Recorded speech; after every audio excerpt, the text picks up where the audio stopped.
Especially ఈ సినిమాలో నా క్యారెక్టర్ పేరు అభి అండి. సో మా విజయ్ నాకు డైలాగులు ఇవ్వకపోయినా ఒక ఫేవర్ అయితే చేశాడు. సో కొంచెం కస్టమైజేషన్ అడిగాను నా బట్టల్లో. ఏంటి అంటే బేసికలీ నాకు జానీ అంటే చాలా చాలా ఇష్టం. సో అప్పుడు పిచ్చెక్కిపోయామండి అసలు. సో అప్పుడు మా మమ్మీని అడిగాను యాక్చువల్లీ, మమ్మీ నాకు అట్లా ఒక బ్యాండ్ కుట్టిస్తావా నా పేరు రాసి అంటే ఎప్పరప్పో అంది. సో కట్టు మిత్రమండలిలో అలానే అభి అని రాయించుకున్నాను. Wow, amazing. హెల్ప్ కావాలా కట్టడానికి? ఓకే, ఎందుకంటే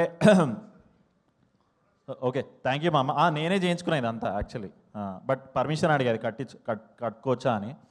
సో థ్యాంక్ యూ సార్. ఇంకొంచెం సో ప్లీజ్ ఏదో ఒక ఈ 2 సంవత్సరాల్లో అలా ఇచ్చేస్తే. మైక్ అంట సార్ ఇచ్చేస్తున్నారంట. అంటే అది కళ్యాణ్ గారు కట్టుకుంటే బాగుంటుంది, నువ్వు కట్టుకుంటేనేమో ఏదో దెబ్బ తగిలినట్టుంది. అది పర్లేదు సార్, కొంచెం పేరన్నా సెంటర్ చేయది. కోడి రామకృష్ణ గారు వచ్చారండి. సో ఎనీవే, సో ఇది కట్టడానికి పర్మిషన్ ఇచ్చినందుకు థ్యాంక్ యూ మామ, thank you so much. And